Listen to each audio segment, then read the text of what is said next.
बिस्मिल्लाहिर्रहमानिर्रहीम। अस्सलाम वालेकुम। मैं पहले तो अल्लाह से दुआ करता हूं कि जिस मकसद से हम आज ये प्रेस कॉन्फ्रेंस कर रहे हैं, अल्लाह ताला वो मकसद में हमें कामयाबी अता फरमाए। जैसा आप सबको पता है कि हम पर एक काला कानून मुसल्लत किया गया है जिसे वक्फ अमेंडमेंट कानून कहते हैं। ये कानून के जरिए से एनडीए की गवर्नमेंट, नरेंद्र मोदी, आरएसएस हमारी इबादत गाहों पर निशाना तान रहे, आशुर खानों पर निशाना तान रहे, वक्त के जायदादों पर निशाना तान रहे, खानखाओं पर निशाना तान रहे। हमारा फर्ज बनता कि हम इस कानून की मजम्मत करें और मुखालिफत करें। आपको कहता चलूं कि ये जब बिल पार्लियामेंट में पेश हुआ, सबसे पहले हिंदुस्तान में कोई वक्फ बोर्ड इसकी मुखालिफत करा, वो तो तेलंगाना वक्फ बोर्ड है। मैं सताइश करता हूं हमारे चीफ मिनिस्टर रेवंत रेड्डी अन्ना की, उनकी सदारत में तेलंगाना का वक्फ बोर्ड ये बिल की मुखालिफत करा।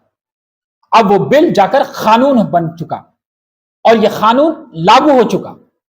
आप देखेंगे कि जब से ये कानून लागू हुआ, मध्य प्रदेश में, आसाम में, उत्तर प्रदेश में कई मदारिस शहीद हो गए, कई मदारिस बंद हो गए, मसाजिद शहीद हो गए। और एनडीए की हुकूमत के जानिब से ये हम पे जुल्म है, अजियत है। तो वक्त की जायदाद अल्लाह की जायदाद होती है। हम इस कानून को लेकर एहतजाज करें, कई जलसे मुनक़िद करें और आगे भी इंशाल्लाह करने वाले।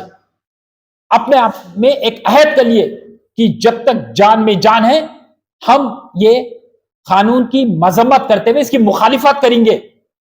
और जब तक नरेंद्र मोदी इस कानून को वापस नहीं लेता, हम खामोश नहीं बैठेंगे। इसी मौजू को, इसी फिक्र को लेकर आज हम एक प्रेस कॉन्फ्रेंस कर रहे हैं। मैं राशिद खान, कांग्रेस का एक रुकून, बहैसियत मुसलमान पूरे मुसलमानों से गुजारिश करता हूं कि सलातुल हाजत 2 रकात नफिल नमाज अदा कीजिए। जुमे के दिन 1 अगस्त बाद नमाज जुमा आप ये 2 रकात नफिल नमाज अदा कीजिए। और आपकी नीयत यह रहना चाहिए कि ऐ अल्लाह, आप जल्द से जल्द आसमान से एक ऐसा फरमान जारी करो कि नरेंद्र मोदी, एनडीए की हुकूमत अपने घुटनों पे आ जाए और इस कानून को वापस ले लेगी। क्योंकि ये नमाज जमात के तहत पढ़ी नहीं जाती, आप तन्हाई में नमाज पढ़ सकते हैं। तो मैं पूरे मसाजिद के कमेटियों से गुजारिश करता हूं, इमाम मौजमीन से गुजारिश करता हूं कि अपने अपने मस्जिद में आप ऐलान कीजिए 1 अगस्त बाद नमाज जुमा ये नमाज किस तरीके से पढ़ी जाना चाहिए। अगर से मसाजिदों में ऐलान हो जाएगा बयान के में कि किस तरीके से नमाज पढ़ी जाना चाहिए, तो हर जब मुसलमान सजदा करेगा नियत कर कर, तो अल्लाह हमारी नमाज को कबूल फरमाएगा, फरमान जारी हो जाएगा, ताकि बीजेपी की हुकूमत मजबूर हो जाना इस कानून को वापस लेने में। क्योंकि हम जितनी मेहनत करना है हम कर चुके, हम सड़कों पे उतरे, अपनी आवाज को बुलंद करें, मगर अब अल्लाह की ताकत जमीन पे आना है। और जब अल्लाह की ताकत जमीन पे आ जाएंगी तो ये कानून को वापस लिया जाएगा, मैं ये दावे से कहता हूं। और मैं साथ ही साथ पूरे खवातीन से गुजारिश करता हूं कि आप घरों में बाद नमाज जुमा ये 2 रकात नफिल नमाज सलातुल हाजत का एहतमाम कीजिए, कसरत से नमाज पढ़िए, कसरत से दुआ कीजिए, मुसल्ले पे गिड़गिड़ाइए।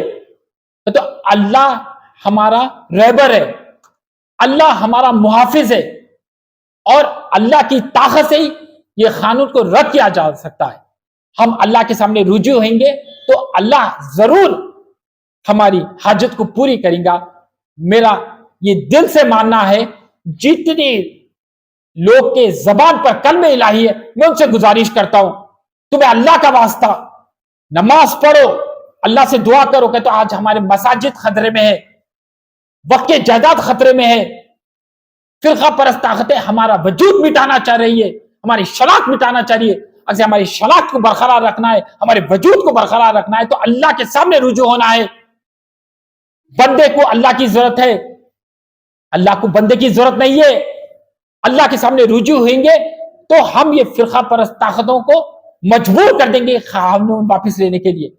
تو میں پھر سے گزارش کرتا ہوں سارے مسلمانوں سے، 1 اگست بروز جمعہ، میں جمعہ کیوں کہہ رہا ہوں کہ آپ اس درمیان کبھی بھی نماز ادا کر سکتے ہیں، یہ صلاۃ الحاجت، میں جمعے کی فضیلت زیادہ رہتی ہے بول کے میں جمعہ کہہ رہا ہوں۔ 1 اگست بروز جمعہ بعض نماز جمعہ کے 2 رکعت نفل نماز نیت کر کے آپ نماز ادا کیجئے، اللہ کے سامنے رجوع ہوئیے، گڑ گڑا کی دعا کریے، اور میں اللہ سے یہ توقع رکھتا ہوں کہ اے اللہ ہماری نماز کو قبول فرما، ہمارے حاجت کو قبول فرما، اور جلد سے جلد یہ جو وقت امینڈمنٹ قانون ہے NDA کی حکومت واپس لینے سے وجوہات کر دے۔ اللہ میاں ہم تیرے سامنے رجوع ہوتے، ہم تیرے سامنے مانگتے ہیں، اور تو ہمارا محافظ ہے۔ اور میں پھر سے کہہ رہا ہوں اے مسلمانوں، اللہ کو پکارو، اللہ ضرور ہماری مدد کریں گا اور ضرور ہماری حاجت کو قبول فرمائیں گا انشاءاللہ۔ خدا حافظ۔